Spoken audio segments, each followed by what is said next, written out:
Bagaimana kau tahu hal itu? Hantu tangan empat yang mengatakan sewaktu bertemu, berarti antara negeri kami dan negeri ini terpaut sejauh 1200 tahun silam. Apakah hantu tangan empat berhasil menemukan benda yang dicarinya? Lalu bagaimana sampai kalian bisa kesasar ke tempat ini?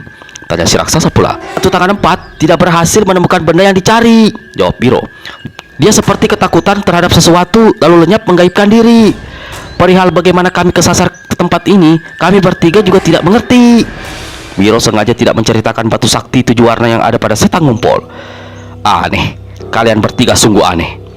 Kau juga aneh, mengapa tubuhmu seperti raksasa begini? Aku bukan raksasa, aku manusia biasa. Tubuhmu yang sekecil kutu hingga menganggap aku raksasa. Apa kau bisa mempertemukan kami dengan hantu tangan empat? Tanya Wiro. Mengapa kalian ingin menemuinya? Mungkin dia bisa menolong mengembalikan kami ke alam kami semula.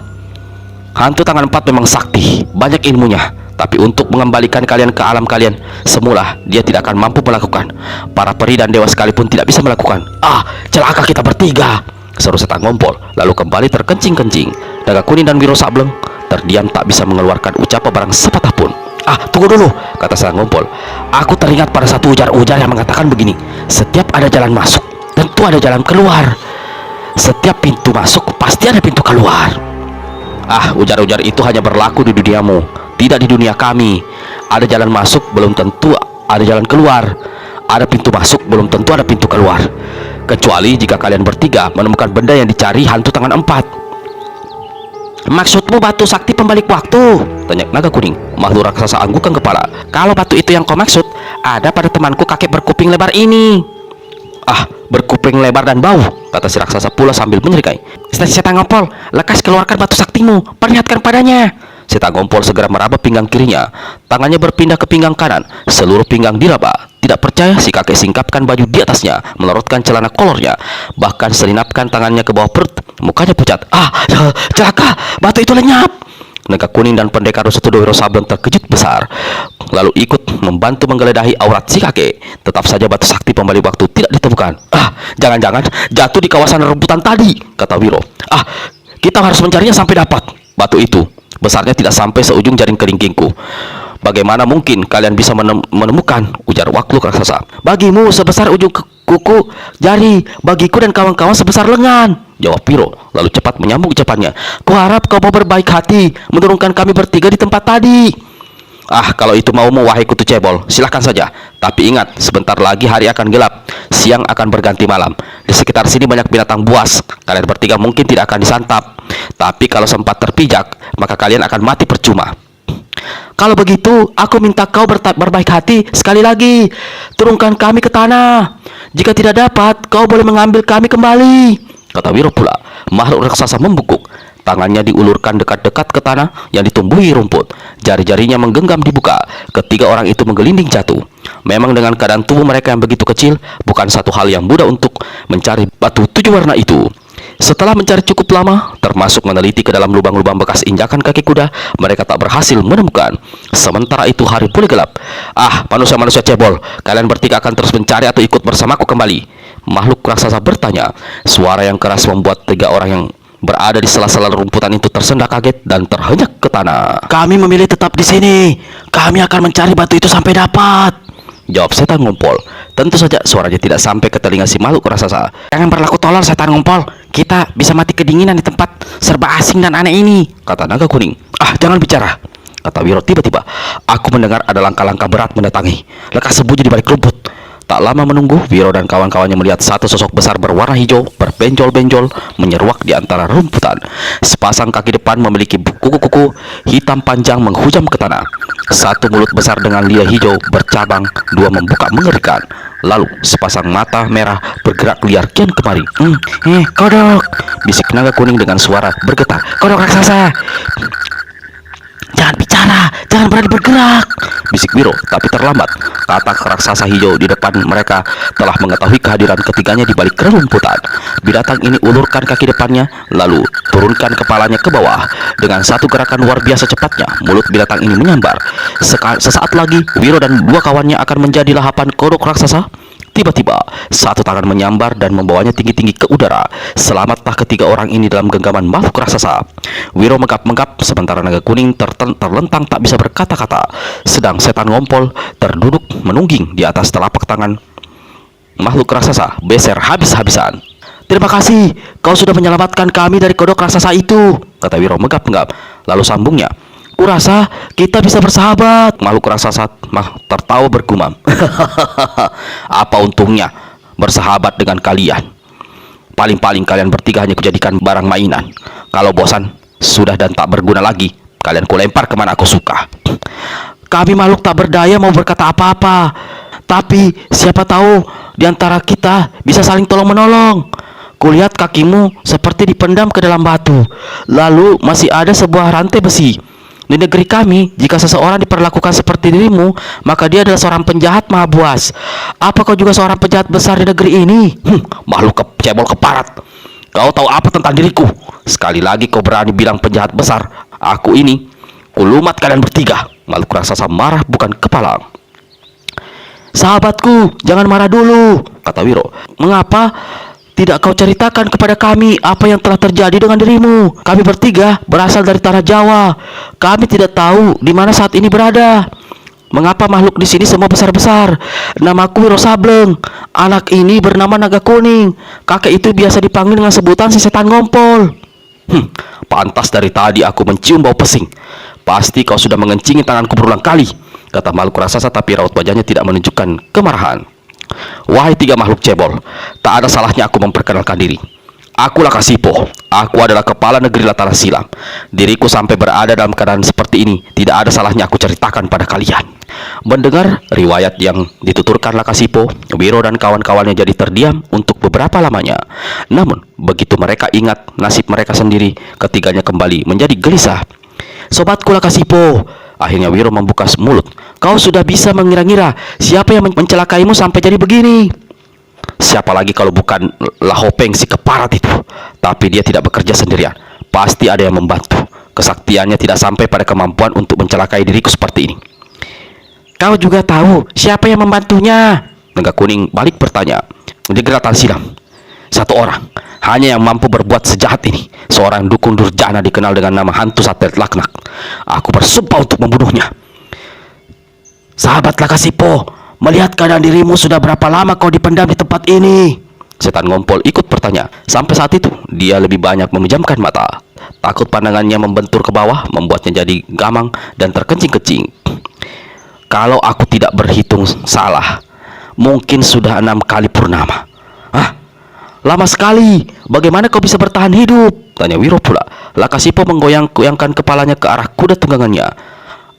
Kuda aku yang setia ini. Dia yang mencarikan makan untukku di hutan sekitar sini.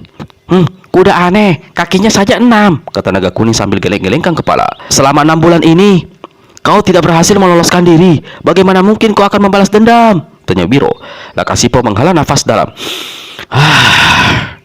Jika ini memang pekerjaan si dukung hantu santet laknat, berarti aku terpaksa menunggu sampai dia menemui ajal. Begitu mati, ilmunya akan leleh dan aku akan terbebas. Tapi berapa lama baru dia akan mampus? Orang di sini rata-rata hidup sampai ratusan tahun. Hantu santet kurasa baru berusia 90 tahun. Wiro, Naga Kuning, dan Setan Ngompol jadi saling pandang mendengar ucapan Lakasipo itu. Tapi setiap hari aku selalu berdoa memohon pertolongan para dewa dan para peri. Aku tidak putus asa. Di samping itu, diam-diam aku berusaha meningkatkan tenaga dalamku dengan melakukan samadhi berhari-hari. Satu ketika kelak, aku bisa memutus rantai dan mencabut 2 kakiku yang terpendam dalam batu celaka ini. Wiro terdiam sambil garuk-garuk kepala. Tidak sadar meluncur saja ucapannya. Kalau saja keadaan tubuhku sebesar dirimu, mungkin aku bisa memotong membebaskan dirimu. Lakasipo tertawa bergelak hingga 3 orang yang ada di telapak tangannya itu terpental ke udara. Ilmu kepandaian apa yang kau miliki, manusia cebol? Yang harus kau pikirkan justru bagaimana kau bisa keluar dari alam ini. Kecuali kalau kalian bertiga memang sudah pasrah hidup seumur-umur di tempat ini. Kami akan berusaha, tapi kalau bisa kami ingin menolong dirimu lebih dahulu, ujar Wiro pula. Aku tidak mengharapkan ahli itu, kata Lakasipo. Malam datang sudah. Aku harus melakukan doa dan semedi pada para peri dan para dewa. Kami akan berdoa dan memohon pada Tuhan yang Maha Kuasa. Ah, Tuhan, ujar Lakasipo. Makhluk apa itu? Apa dia sesakti para peri dan para dewa?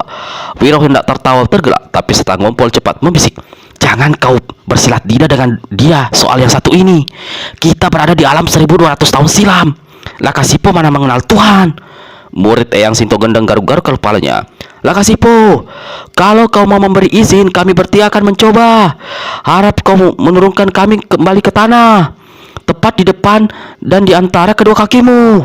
Ah, makhluk-makhluk cebol sombong, kata Lakasipo, tapi dia menurut juga. Perlahan-lahan dia turunkan tangan kanannya ke tanah. Begitu tangan dimiringkan, maka menggelindinglah sosok Wiro, Naga Kuning, dan Setan Ngompol di tanah. Lakasipo letakkan kepalanya di tanah. Apa yang hendak kalian lakukan, sobat-sobatku, kutu boncel? Wiro angkat tangan kanannya memegang kapak sakti. Pertama, akan kucoba memutus mata rantai itu dengan senjata ini. Mungkin butuh lebih dari 10 bacokan untuk memutusnya. Aku tidak mau merendahkan seorang sahabat. Aku berterima kasih ada yang coba menolong. Lakukanlah. Lakasipo angkat kepalanya. Dia duduk dengan kaki terkembang. Pendekar Rosa Tudo Wiro Sableng kerahkan tenaga dalamnya. Kapak maut Naga Geni 212 mengeluarkan cahaya panas menyilaukan. Di mata Lakasipo, cahaya itu tidak lebih dari satu percikan api kecil, jauh di tengah lautan atau di padang pasir. Wiro berteriak keras, "Hiat!" Kapak Naga Geni 212 dihantamkan ke pertengahan rantai besi yang menggeletak di tanah di antara dua kaki Lakasipo. Trang! Bunga api memercik. Wiro terpekik, tubuhnya terpental sampai 3 tombak. Kapak Naga Geni 212 lepas dari pegangannya. Mukanya seputih kertas. "Wahai sobatku, apa kataku? Kau tidak berhasil," berucap Lakasipo. Pendekar Rosa Tudo merasa sangat malu. Cepat-cepat dia ambil kapaknya kembali. Ketika dia memandang ke arah rantai, pemuda ini jadi kaget. "Lihat, hantaman kapak telah merletakkan satu mata rantai. Wahai sobatku, jangan terlalu gembira. Sebelum kau memutus satu mata rantai, senjatamu itu mungkin sudah hancur dan tanganmu sudah tanggal dari persendian. Jangan keliwat memaksa. Biar para dewa dan para peri yang menolongku." "Aku belum menyerah," kata Wiro seraya simpan kapak maut Naga Geni 212 di pinggang pakaiannya. "Apalagi hendak kau lakukan, Wiro?" tanya Setan Ngompol. Wiro tak menjawab. Dia tegak dengan kaki terkembang.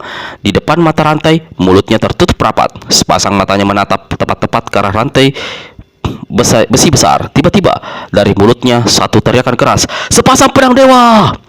Saat itu juga dari dua mata pendekar Rosa Tudo melesat keluar 2 larik sinar hijau menyilaukan.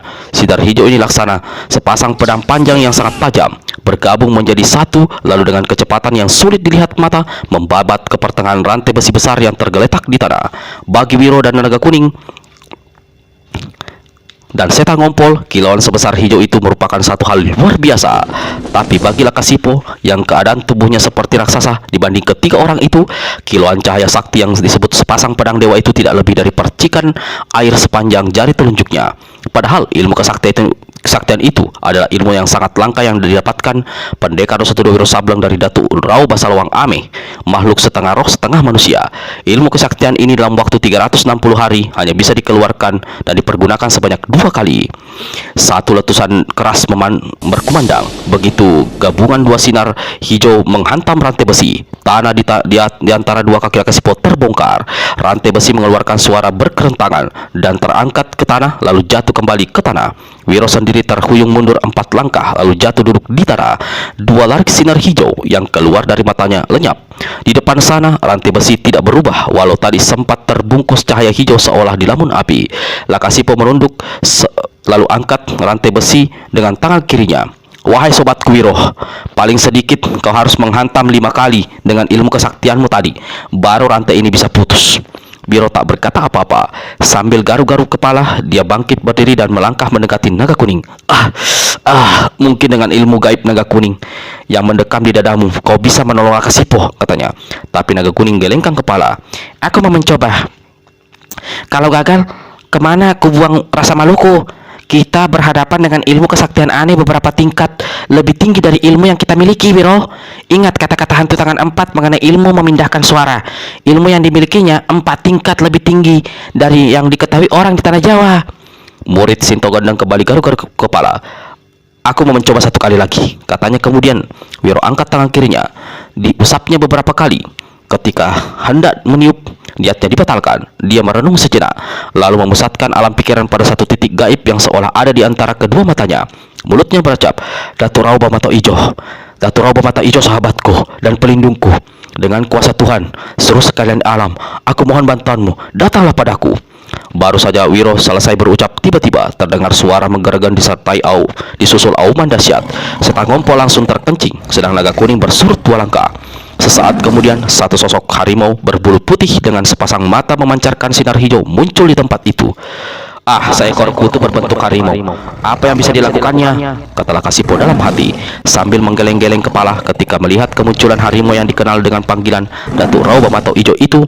Namun, apa yang terjadi kemudian membuat Lakasipo tersentak kaget, hampir terloncat dari duduknya. Didahului auman dahsyat yang menggelegar, sosok harimau yang tadinya kecil itu perlahan-lahan berubah menjadi besar. Makin besar, bertambah besar, dan akhirnya sampai sebesar sosok Lakasipo, membuat orang ini tergidik ngeri. Wiro sendiri melompat ke balik sebuah batu. Setan Ngompol sudah lebih dahulu lari terkencing-kencing, sementara naga kuning bersembunyi di balik sebatang pohon besar. Datuk Rauba Mata Ijo melangkah putar-putar mengelilingi Lakasipo. Mulutnya tiada henti mengeluarkan auman. Ekornya melesat kian kemari. Tiba-tiba binatang ini merunduk. Ponconya menyambar ke arah rantai besi yang terletak di sana. Rantai besi dihantam gigitan Datuk Rauba Mata Ijo. Binatang ini mengaum keras. Lakasipo berteriak gembira. Namun, dia masih belum terbebas. 2 kakinya masih terpendam dalam batu yang berpendam di tanah. Datuk Rauba Mata Ijo kembali mengelilingi Lakasipo. Lalu seperti tadi, dia membuat gerakan mendadak. Kalau tadi mulutnya bekerja, kini 2 kaki depannya dengan cepat menggeruk tanah. Sekitar 2 kaki Lakasipo yang terpendam. Beberapa saat kemudian ada 2 lubang besar kelihatan di tanah. 2 batu di mana sepasang kaki Lakasipo terpendam ternyata berbentuk bulat seperti bola. Sambil mengaum keras dengan garang, Datuk Rauba Mata Ijo mencengkram dan menggerogoti bola keras di kaki kanan Lakasipo. Terdengar suara bergetar berulang kali, namun batu besar itu tidak gugus, retak atau pecah. Harimau putih mengaum keras lalu mundur beberapa langkah. Makhluk jajadan ini melompati batu sebelah kiri, kembali mendengar suara berderak-derak. Ketika Datuk Rauba Mata Ijo menghancurkan batu dengan gigi dan cakaran kukunya. Namun, seperti batu pertama, batu yang satu ini juga kuku atau tak mampu diapa-apakan. Datuk Rauba menggereng panjang, di sela-sela giginya kelihatan lelehan darah. Datuk Rauba, seru Wiro. Harimau berbulu putih itu gelengkan kepalanya, seolah mau mengatakan bahwa dia tidak mampu membebaskan sepasang kaki Lakasipo yang dipendam dalam bola batu yang oleh sosok jajadan Luh Rinjani disebut sebagai bola-bola iblis. Datuk Rauba Mata Ijo mendongak ke langit lalu mengaum panjang. Perlahan-lahan tubuhnya mengecil kembali. Wiro segera melompat dan mendekati Datuk Rauba Mata Ijo. Tangan kirinya mengusap kuduk binatang itu dengan binatang itu, tangan kanan menyeka lelehan darah. Datuk Rauba Mata Ijo sahabatku, aku tidak berkecil hati dan jangan kau kecewa. Kau telah berusaha keras hingga mengeluarkan darah dari mulutmu. Walau kau tidak menghancurkan batu itu, tapi kau telah menolong Lakasipo dari pendama yang membuatnya menderita selama puluhan hari. Aku berterima kasih. Lakasipo juga sangat pasti berterima kasih. Datuk Rauba Mata Ijo kedip-kedipkan matanya seolah mengerti apa yang diucapkan pendekar 212 Wiro Sableng. Tiba-tiba satu tangan besar menyambar sosok Datuk Rauba Mata Ijo. Lakasipo mengangkat binatang ini ke atas, didekatkannya ke mukanya. Ah, makhluk kecil berbentuk harimau putih. Aku Lakasipo berterima kasih atas pertolonganmu. Para dewa dan peri akan membalas jasa dan budi baikmu. Di atas telapak tangan Lakasipo, Datuk Rauba Mata Ijo mengaum keras. Lalu sosoknya berubah menjadi kabut yang kemudian sirna dari pemandangan mata Lakasipo. Ah, makhluk luar biasa, desis Lakasipo. Dia ingat pada Wiro dan 2 temannya. Dengan cepat Lakasipo membungkuk mengambil ketiganya. Kalian bertiga, terutama kau wahai Wiro Sableng, telah menolongku. Aku sangat berterima kasih. Hari ini mulai aku mengangkat sumpah bahwa kalian bertiga adalah saudara satu darahku. Ah, terima kasih. Kau mau berbaik hati mengangkat kami jadi saudara-saudaramu, kata Wiro. Mudah-mudahan saja kau tidak malu punya 3 saudara kutu cebol begini. Ya, menyauti naga kuning. Dia menudingkan ibu jari tangan kanannya pada Setan Ngompol. Apalagi saudaramu satu ini, sudah kakek peot, tukang ngompol bau pesing lagi. Bocah sialan, jaga mulut kamu, rasakan ini. Setan Ngompol memaki marah lalu menggerukkan tangannya ke bawah perut. Tangannya yang basah oleh air kencing itu kemudian diusapkan ke hidung mulut naga kuning hingga bocah ini meludah dan ganti memaki panjang pede. Lakasipo buka mukanya lebar-lebar hendak tertawa, bergelak mendengar ucapan naga kuning itu. Tapi Wiro cepat berteriak, "Jangan tertawa, kami bertiga bisa mental ke udara, jatuh ke tanah." Lakasipo segera tutup mulutnya dengan tangan kiri lalu berkata, sahabat Wiro, sebelumnya aku telah berulang kali mengejek dan menghinamu dan dua kawanmu. Ternyata kau seorang sakti berkepandaian tinggi. Ilmu memelihara dan memanggil harimau sakti seperti yang kau miliki itu benar-benar luar biasa. Kau dan kawan-kawan ini siapakah sebenarnya? Wiro garuk-garuk kepala. Soal diriku tidak usah dibicarakan dulu. Yang penting saat ini adalah urusan dirimu sendiri. Tadi kau saksikan sendiri Lakasipo, harimau putih itu tidak sanggup menghancurkan bola-bola batu yang membungkus dua kakimu. Menurut aku yang tolol, bisa saja dua bola batu itu kini menjadi sepasang senjata maut yang hebat. Jangankan manusia, gunung pun bisa kau hancurkan.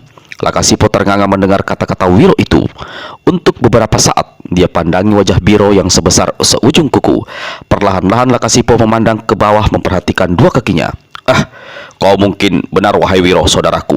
Dengan pertolongan para dewa dan para peri, dua kakiku ini bisa menjadi senjata ampuh. Aku teringat pada ucapan seseorang, bola-bola iblis. Desis Lakasipo begitu dia ingat akan ucapan sosok gaib Luh Rinjani satu malam puluhan hari lalu di kaki bukit Tinggi Hijau. Sekujur tubuhnya bergetar. Wahai para dewa dan peri, aku mohon pertolonganmu. Jadikan sepasang kakiku benar-benar sebagai bola-bola iblis untuk menghancurkan manusia-manusia yang telah memperlakukan diriku secara jahat dan sewenang-wenang. Jadikan dua kakiku sebagai dua senjata sakti agar aku dapat membalaskan sakit hati, kesumat dendam atas kematian Luh Rinjani.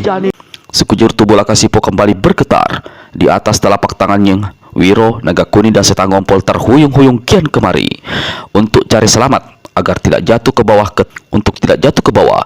Ketiganya segera baringkan diri di atas telapak tangan Lakasipo. Selama 180 hari lebih, sepasang kaki Lakasipo telah dipendam dalam batu. Selama itu pula dia tak pernah berjalan melangkahkan kaki. Kini kakinya bebas, tapi masih terpendam dalam dua bola batu. Sanggupkah dia menggerakkan kakinya dan berjalan? Lakasipo sesaat merasa cemas. Dengan menambahkan hati disertai pengerahan tenaga, dia angkat kaki kanannya keluar dari lubang tanah. Terasa sangat berat. Dia kerahkan lagi tenaga lebih besar. Keringat memercik di muka dan tengkuknya. Otot-ototnya melembung bergetar. Perlahan-lahan bola-bola batu itu bergerak sedikit. Lakasipo genggam 5 jari tangan kanannya lalu berteriak keras. Batu besar yang membungkus kaki kanan Lakasipo keluar dari lubang dan menghujam ke tanah.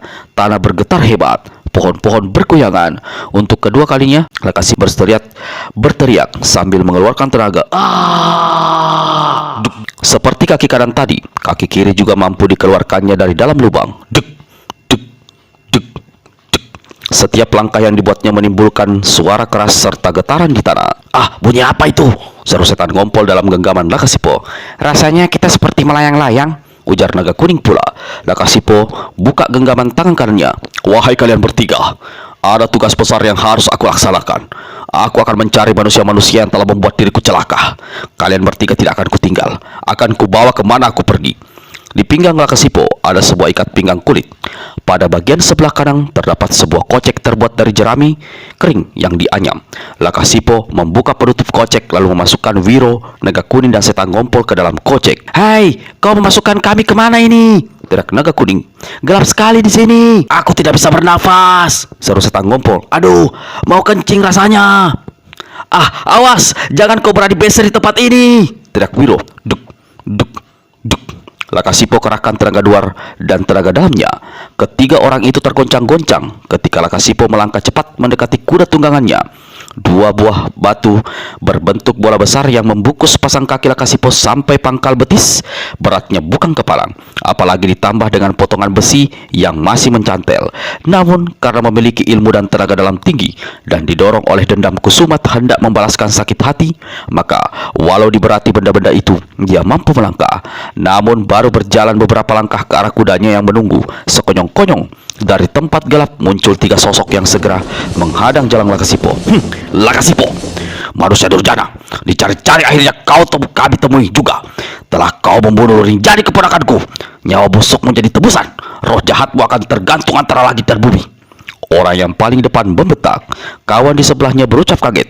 Lihat, bagaimana bangsat jahat ini bisa lepas dari pedaman batu iblis. Ada batu berbentuk bola dan rantai putus mengganduli 2 kakinya. Orang ketiga ikut bicara. Wahai 3 orang penghadam di malam hari, Lantai terjungkat tidak kucari, senjata fitnah tidak kusenangi. Izinkan aku memberi keterangan terlebih dahulu.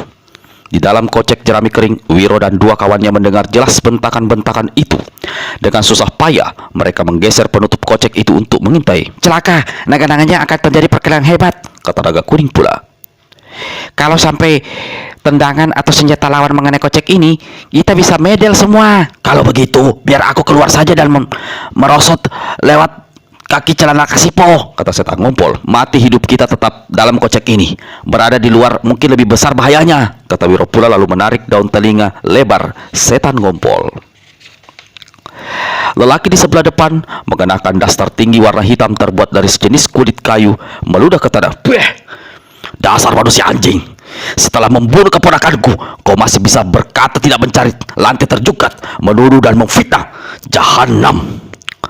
Wahai Lasalut, Pamandah, Lurijani istri yang kucintai, perihnya hati dan jiwa akibat kematian istri masih terobat belum? Bagaimana tega-teganya kau menuduhku membunuh Lurijani? Ujar Lakasipo dengan sikap tetap tenang walau telinganya panas mendengar ucapan orang. Iblis Jahanam, jangan kau berani bermanis mulut. Aku punya saksi yang melihat kau membunuh Lurijani keponakanku. Mayatnya kau lemparkan ke dalam jurang batu di sisi bukit Batu Kawin. Kau boleh punya 1000 saksi, Lasalut Pamandah, tapi aku punya saksi para peri dan dewa. Orang ngajar, berani-beraninya kau membawa nama-nama dewa dan peri, bentak orang bernama Lasalut. Aku berani karena aku tidak membunuh Lurijani. Dia bunuh diri menjatuhkan badan ke dalam jurang. Itu bukti penyesalan diri karena berlaku hianat. Mau mengawini Lahopeng yang menjadi pangkal bencana. Pandainya dia memutar balik kenyataan, kata lelaki di samping kanan Lasalut yang kira-kira seusia dengan Lakasipo. Dia adalah Laberang, saudara sepupu Lurijani. Lahopeng sendiri yang menyaksikan kau melempar tubuh saudara sepupuku itu ke dalam jurang. Laberang, aku tahu sejak lama kau benci padaku. Jangan kesempatan ini kau pergunakan untuk mengarang cerita membela Lahopeng. Lakasipo, ketahuilah bahwa Lahopeng kini telah menjadi kepala negeri Latara Silam. Seorang kepala negeri tidak akan berdusta karena dia telah disumpah oleh para dewa dan para peri untuk berkata benar. Lakasipo menyeringai. Kebenaran seseorang tidak dinilai dari jabatan yang dimilikinya. Apalagi Lahopeng menduduki jabatan kepala negeri secara curang. Laberang dan Lakasat, mengapa kalian tidak segera berebut pahala menghabisi manusia jahanam ini? Seru Lasalut. Mendengar kata-kata Paman Lurijani itu, dua orang muda, Laberang dan Lakasat, segera menghunus perang besi. Keduanya langsung menyerbu Lakasipo. Di antara kedua serangan itu secara licik, Lasalut hantamkan tangan kanannya. Sebuah benda bulat berpijak melesat ke arah kepala Lakasipo. Lakasipo tidak gentar menghadapi serangan sambaran dua parang besi. Yang dikhawatirkannya justru benda bersinar yang dilemparkan Lasalut ke arahnya. Dengan cepat Lakasipo jatuhkan diri ke tanah dalam keadaan miring, sementara tangan kiri bersih tahan ke tanah. Kaki kanan Lakasipo tiba-tiba melesat ke atas. Bola batu dan rantai batu berputar menderu, berkelontangan trang-trang. Dua parang besi terlepas dari tangan para penyerang, hancur patah menjadi beberapa bagian dan bental ke udara. Lakasat dan Laberang berseru kaget, lalu cepat melompat mundur dengan buka pucat. Lasalut geram ketika benda yang dilemparkannya berhasil dielakkan Lakasipo. Sekali lagi dia melemparkan benda serupa. Kali ini 2 kali sekaligus. Begitu melempar, dia melesat sambil kirimkan satu pukulan tangan kosong yang ganas. Saat itu Lakasipo baru saja berusaha bangkit. Melihat dua benda bercahaya kembali menyambar ke arahnya. Dengan kertakan geraham, lelaki ini menyongsong serangan lawan dengan bola batu yang membungkus kaki kanannya. Satu lesusan keras menggelegar begitu kaki batu Lakasipo menghantam hancur benda bercahaya paling depan. Kakinya bergetar hebat dan terasa panas sampai ke pangkal paha. Di dalam kocek pinggang Lakasipo, setan ngompol tak dapat lagi menahan pancaran kencingnya. Wiro dan naga kuning mengomel panjang pendek. Benda bercahaya kedua datang menyambar bersamaan dengan angin pukulan tangan kosong Lasalut.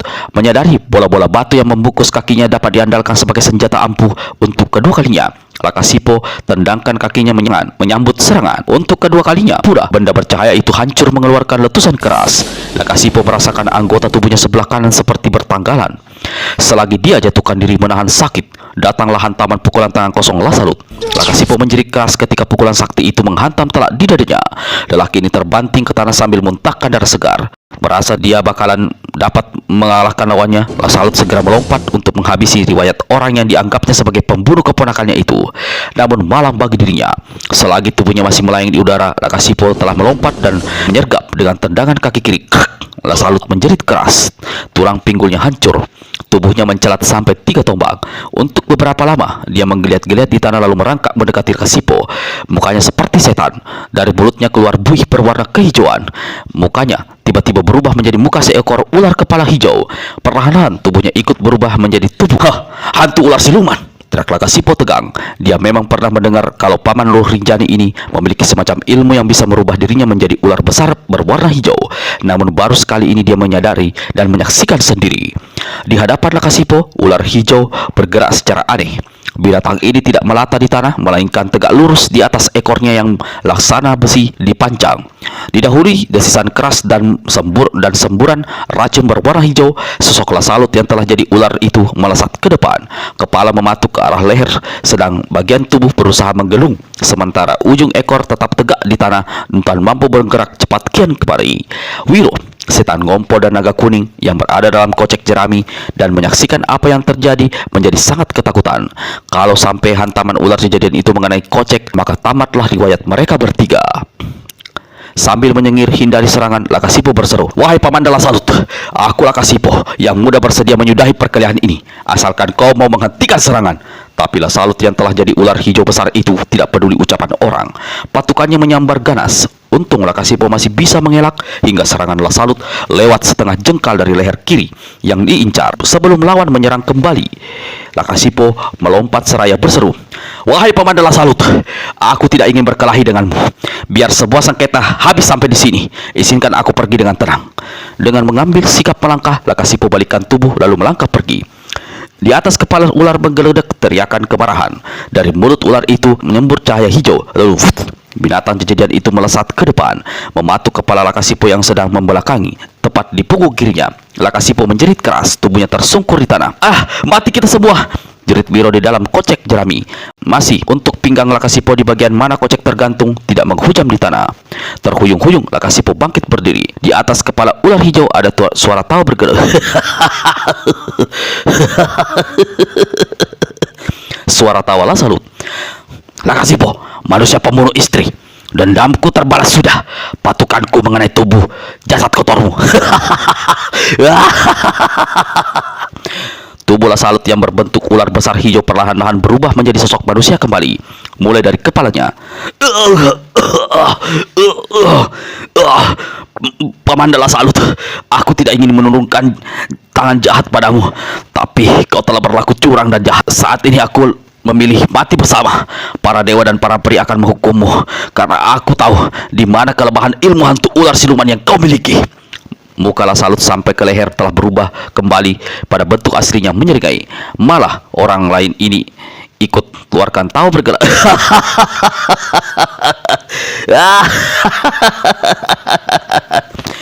Melihat sikap orang seperti itu, Lakasipo tidak sungkan-sungkan lagi. Didahului teriakan keras, dia menyergap ke depan. "Ya!" Bola batu kaki kanannya berkelebat ke arah ekor ular hijau yang tegak lurus di tanah. Ekor. Disinilah letak kelemahan ilmu hantu ular siluman yang diandalkan Lasalut. Lasalut terkejut besar. Dalam keadaan merubah diri seperti itu, dia tak bisa bergerak cepat. Lakasipo, jalan!" teriak Lasalut. Tubuh Lasalut yang masih dalam perubahan hancur di sebelah bawah. Lolongan Lasalut setinggi lagi. Tubuhnya terlempar 3 tombak. Begitu terbanting di tanah, sekujur tubuhnya yang sebelumnya masih berbentur ular hijau kini telah berubah menjadi sosok manusia kembali. Namun sepasang kakinya sebatas lutut ke bawah kelihatan dalam keadaan hancur. Dagingnya lumat dan tulang-tulangnya hanya tinggal serpihan-serpihan mengerikan. Sesaat Lasalut masih menggeliat-menggeliat. 10 jari tangannya mencakar-cakar di tanah. Orang ini meraung keras selalu tak berkutik lagi. Entah pingsan, entah tewas. Laberang dan Lakasat ketakutan setengah mati melihat apa yang terjadi. Tidak menunggu lebih lama, keduanya segera menghambur kabur. Namun Lakasipo lebih dahulu melesat memotong jalan sambil kaki kirinya berendam. Korban kedua jatuh. Laberang terlempar dan melingkar di tanah dengan kepala pecah. Hancur kepala dan darahnya mencuat ke arah Lakasat. Pemuda ini menjerit ngeri setengah mati. Suara jeritannya lenyap begitu 10 jari tangan Lakasipo tahu-tahu telah mencekiknya. Dengan lidah terjulur, mata mendelik, Lakasat meratap. Lakasipo, jangan kau bunuh diriku. Aku tidak ada perselisihan denganmu. Ampuni diriku. Lakasipo meludah ke tanah. Mukanya mengerit karena tiba-tiba ada rasa sakit mencucuk di punggungnya yang terkena patukan hantu ular siluman. Sekarang meratap kau, wahai Lakasat. Tadi bicaramu segarang anjing, tapi aku Lakasipo mau saja mengampuni dirimu. Pergi ke negeri Latar Silam, temuilah Hopeng. Katakan padanya, besok nyawanya akan melayang. Aku akan membunuhnya. Lakasipo bantingkan Lakasat ke tanah. Orang ini merintih kesakitan, bangkit berdiri, lalu lari sekencang-kencangnya yang bisa dilakukannya. Di dalam kocek jerami, di pinggang kiri Lakasipo, Wiro jatuhkan diri di lantai kocek. Mukanya yang pucat berdarah kembali. Dia memandang pada naga kuning dan setan ngompol yang terkapar tak bergerak dengan mata melotot. Bagaimana? Tanya naga kuning tersendat. Lakasipo membunuh orang bernama Lasalut dan Laberang. Jadi sudah aman sekarang? Tanya setan ngompol sambil pegangi kolornya yang basah oleh air kencing. Belum. Lakasipo masih akan mencari musuh besarnya. Dia mau membunuh Lahopeng, jawab Wiro menerangkan. Lalu bagaimana dengan kita? Tanya naga kuning. Jangan terlalu berharap. Kita sendiri akan berada dalam bahaya berkepanjangan. Mungkin kita harus menunggu sampai Lakasipo menghabisi Lahopeng. Kalau dia menang, kita tetap harus mencari jalan kembali ke dunia kita, tanah Jawa. Sekarang hari sudah gelap. Malam akan segera tiba. Aku tidak dapat membayangkan ngerinya malam di negeri aneh ini. Tapi kalau siang datang, aku minta Lakasipo mengantarkan kita ke kawasan berumput itu. Kita harus dapatkan batu pembalik waktu itu kembali. Murid Eyang Sinto Gendeng sandarkan badannya ke dinding kocek. Sialnya nasib kita ini, katanya sambil garuk-garuk kepala. Kita berdua tidak sial. Yang membawa sial adalah kakek tukang ngompol bau pesing ini, kata naga kuning pula. Jangan kau berani bicara seenaknya. Jaga mulutmu. Kalau tidak mau kusumpah dengan kolorku, bentak setan ngompol. Dua matanya yang lebar tampak bertambah lebar. Kau yang membuat sialan kita semua ini. Kita kesasar ke tempat ini tepat pada saat kau memegang batu 7 warna itu. Kau yang sialan, bocah jelek. Naga kuning berdiri dan hendak balik mendaprat.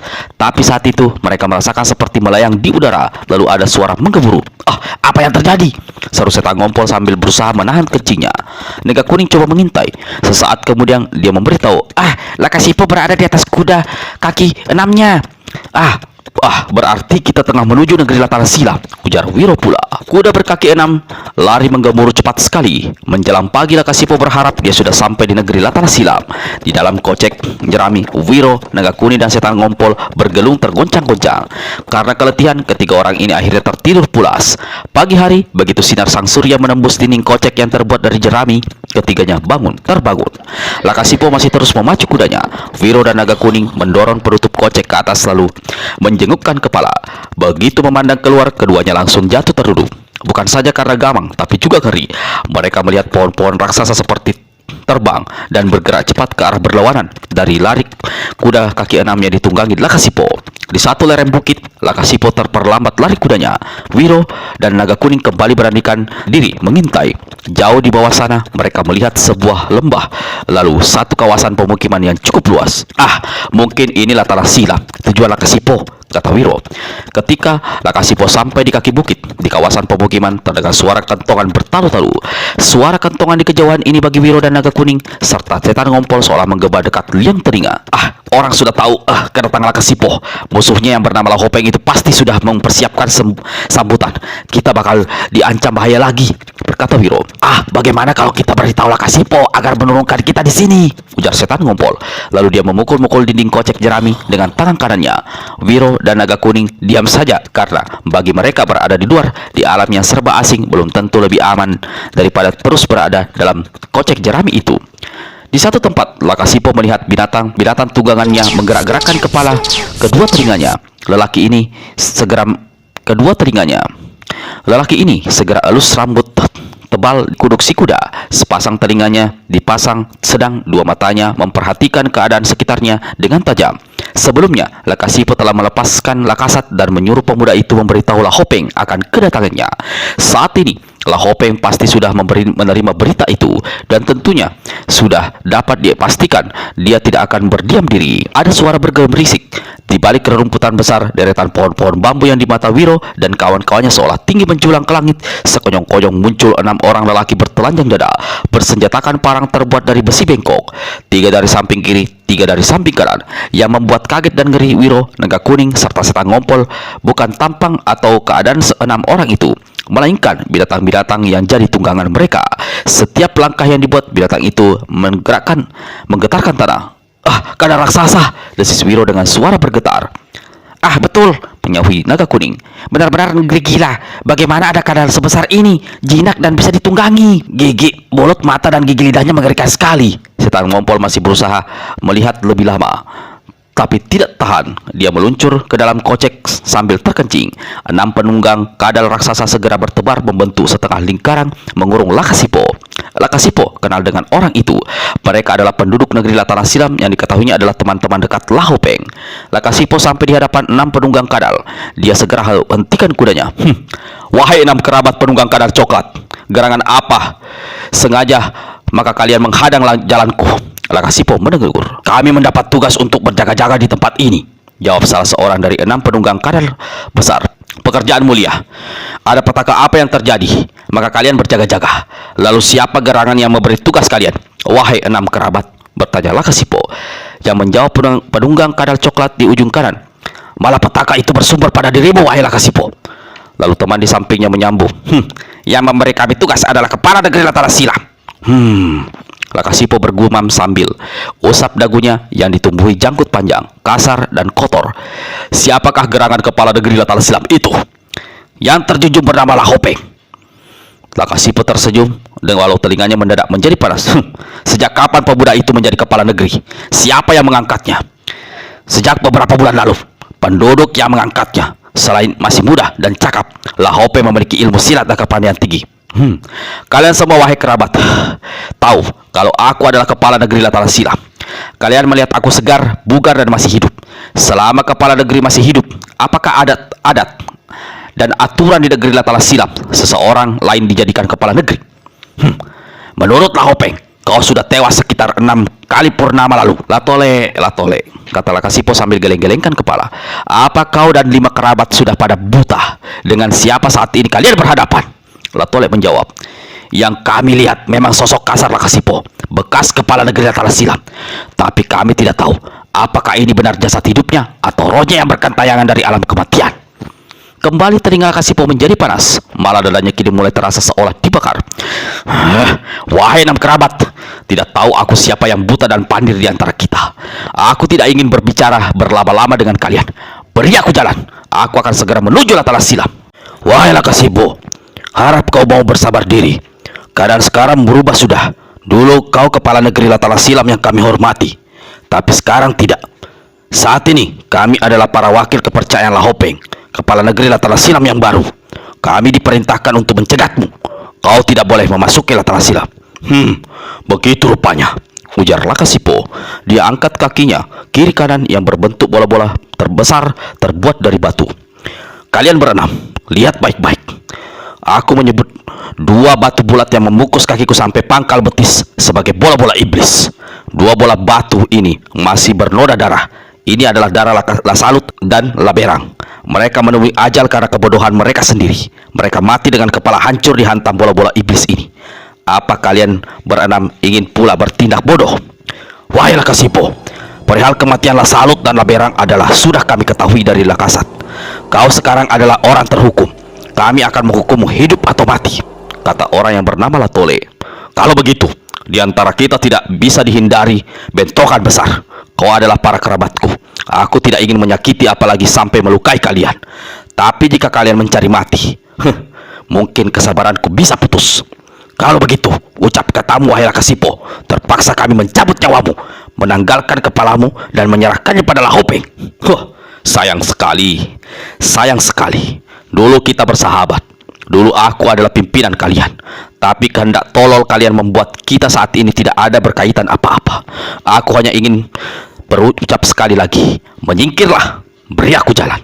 Maafkan kami Lakasipo, kalaupun kami harus menyambung nyawa, sejengkal pun kami tidak akan beranjak dari tempat ini." Oh, kalian orang-orang gila dan pandiri gitu. Kalian tidak sayang nyawa. Aku pun tidak akan banyak perhitungan membunuh kalian semua. Di mataku, kalian tidak lebih daripada kaki tangan manusia jahat bernama Lahopeng, pengkhianat busuk. Habis berkata begitu, Lakasipo gubrak kuda berkaki enamnya.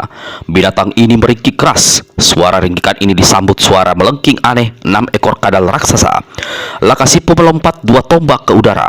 6 penunggang kadal sama keluarkan pekikan nyaring. Ternyata pekik ini adalah suatu aba-aba. Karena begitu memekik, keenamnya melompat turun dari tunggangan masing-masing. Serentak dengan itu, 6 kadal raksasa coklat menyerbu kaki 6. Kuda tunggangan Lakasipo meringkik keras, matanya menyorotkan sinar merah, kepalanya membesat ke bawah. 2 tanduk berkelut menyambar menyongsong serangan 6 ekor kadal.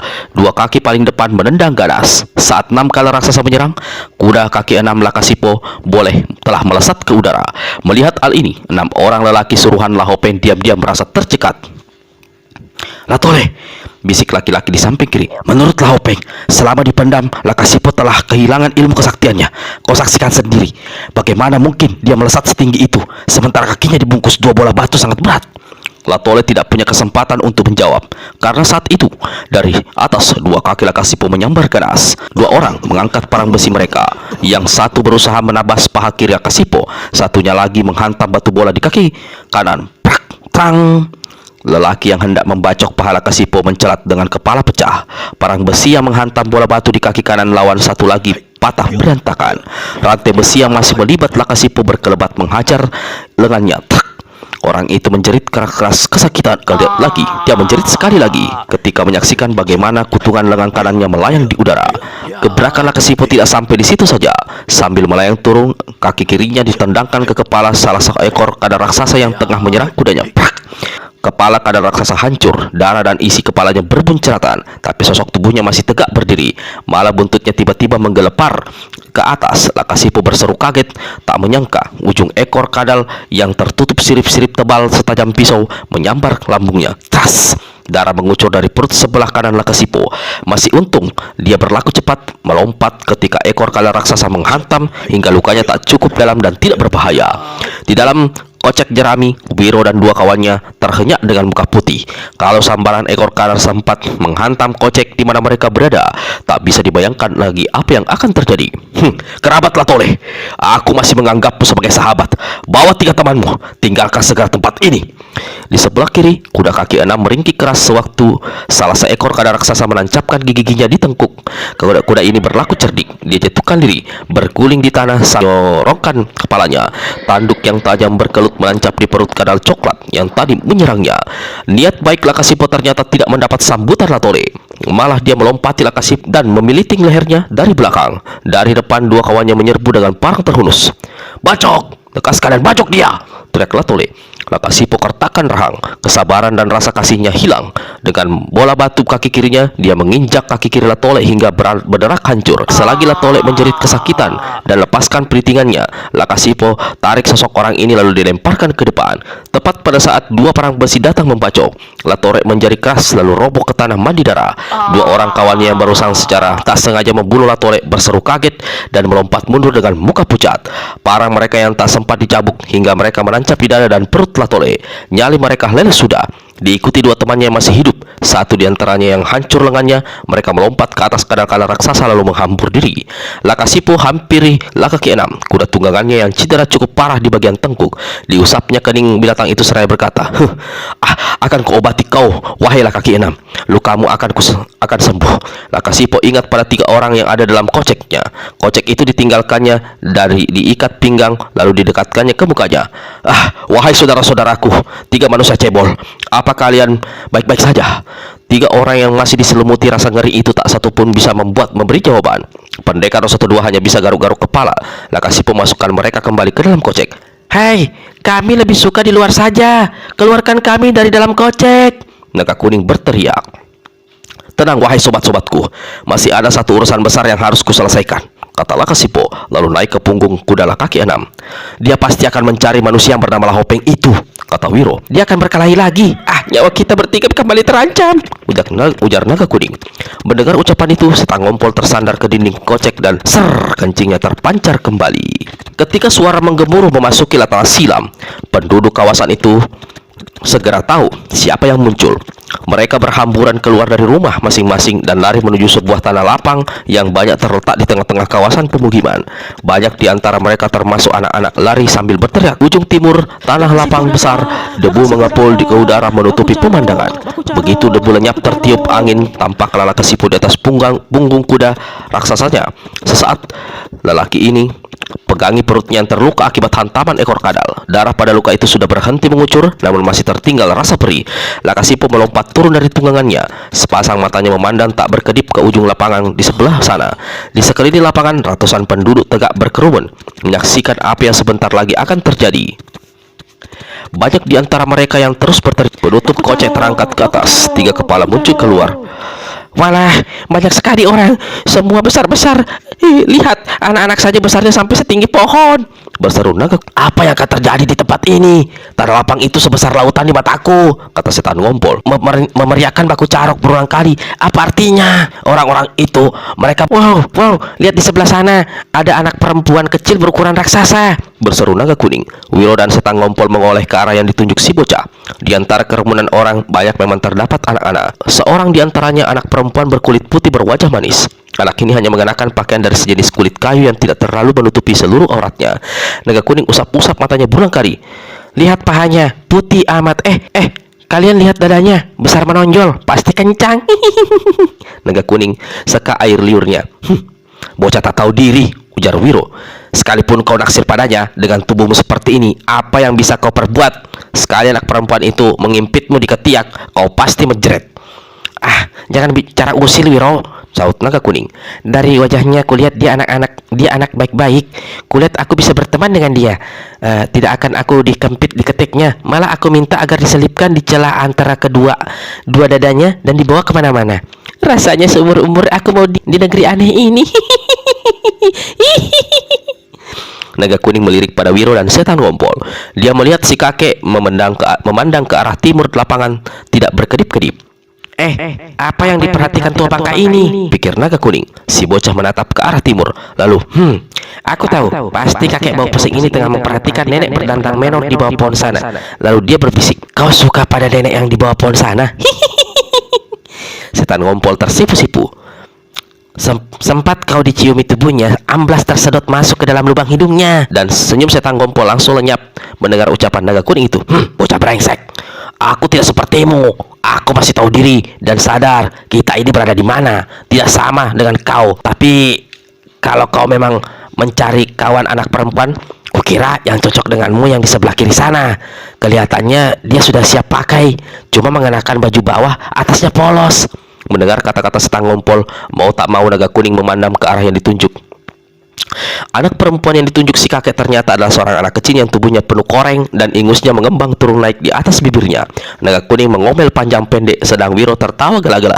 Penutup kocek tiba-tiba jatuh ke bawah. 3 orang jatuh terhempas.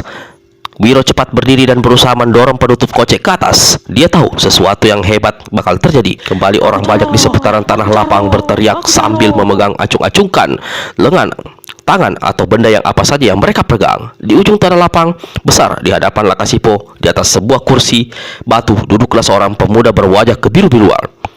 Di kepalanya ada sebuah daster terbuat dari kulit kayu berwarna merah dan berukir-ukir gambar di kepala harimau bersilang tombak.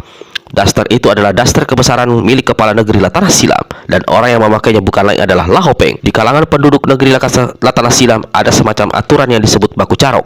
Artinya 2 orang lelaki berkelahi secara jantan 1 lawan 1 untuk menyelesaikan urusan mereka. Dapat dipastikan salah seorang dari mereka akan tewas. Malah tidak jarang kedua-duanya akan menemui ajal. Inilah yang akan terjadi antara Lakasipo dan Lahopeng. Lahopeng memang telah menunggu kedatangan Lakasipo. Dia sengaja duduk di atas kursi batu di ujung tanah lapang. Di kiri kanannya 4 pemuda bertindak sebagai pengawal, tegak menghunus tombak rotan berkepala batu lancip. Duk, duk, duk. Tanah lapang bergetar hebat ketika dua kaki batu Lakasipo menjejak melangkah. Suara orang yang berteriak-teriak langsung berhenti. Banyak yang heran, tapi lebih banyak yang unjukkan wajah ngeri, termasuk Lahopeng dan 4 pengawalnya.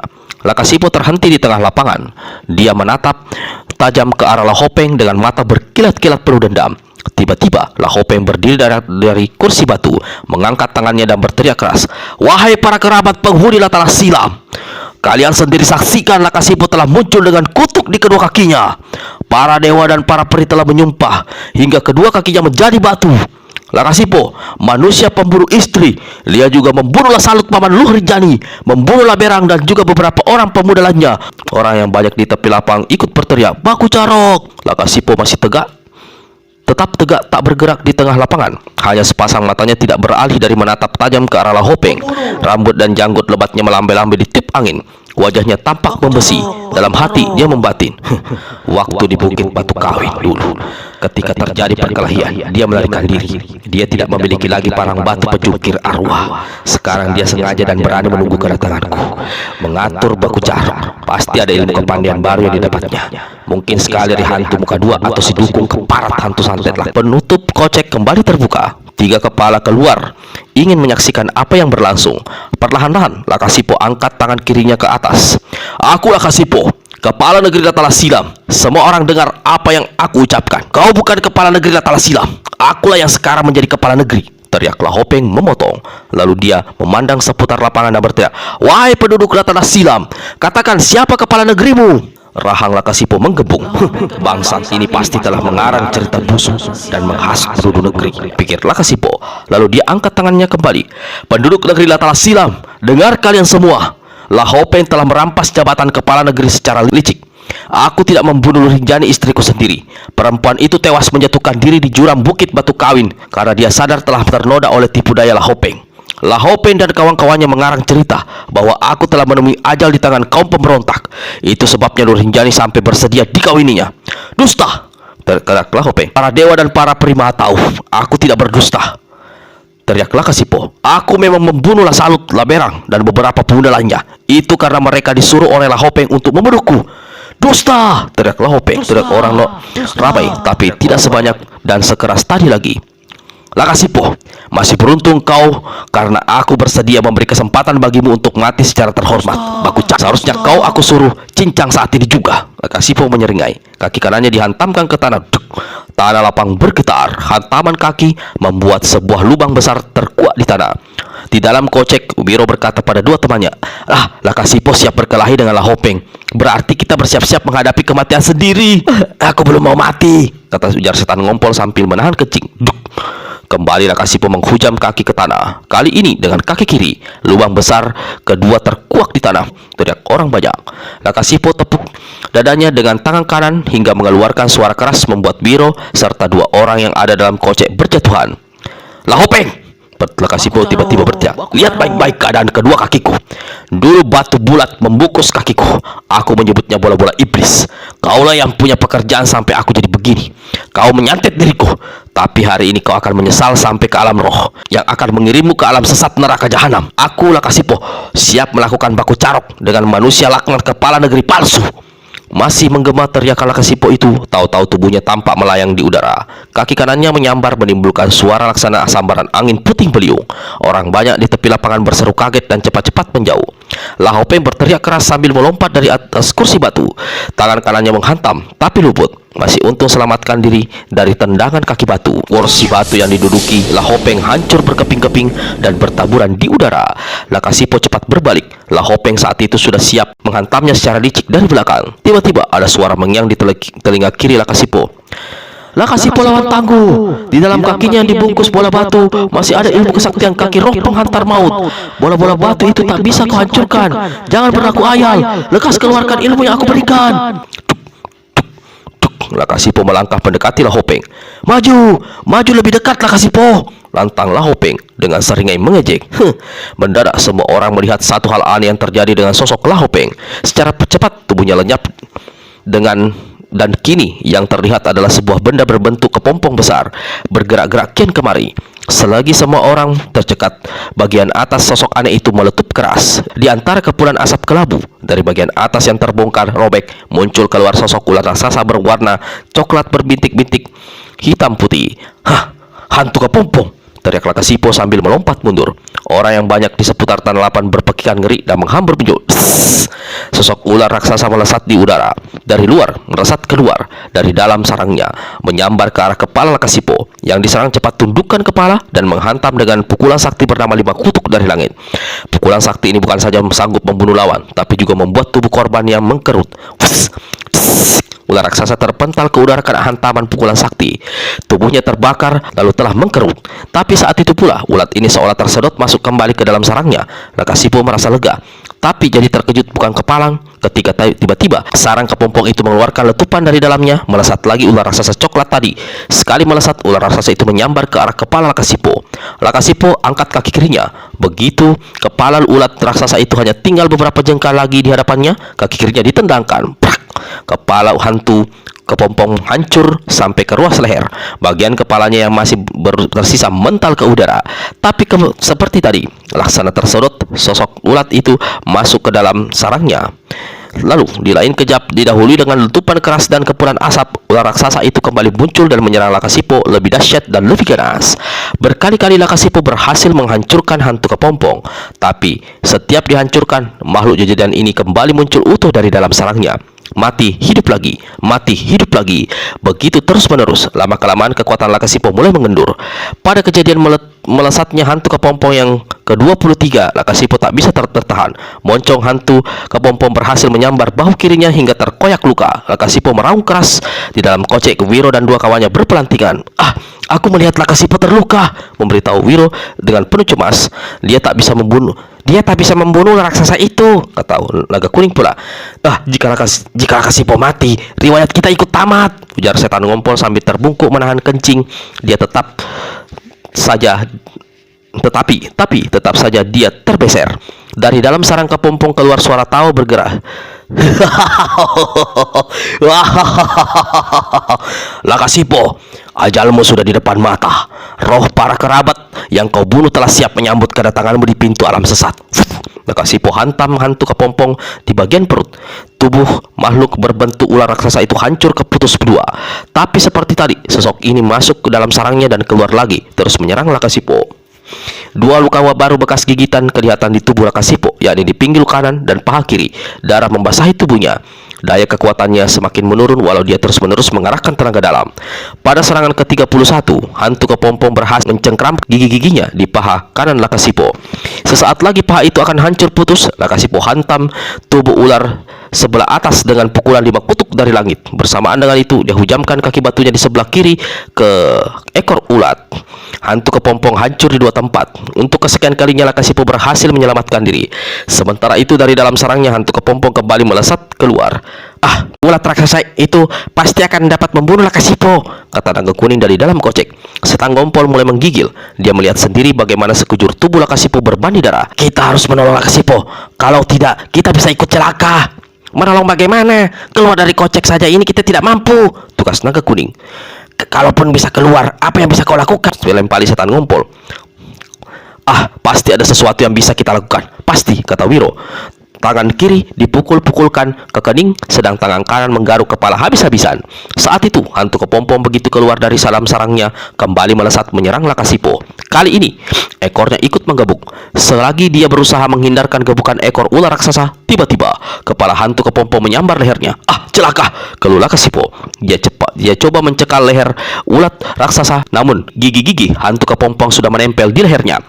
Dalam usahanya menyelamatkan diri, Lakasipo jatuh punggung dan terbanting ke tanah. Dua kakinya ditendangkan berusaha menghantam tubuh ulat raksasa.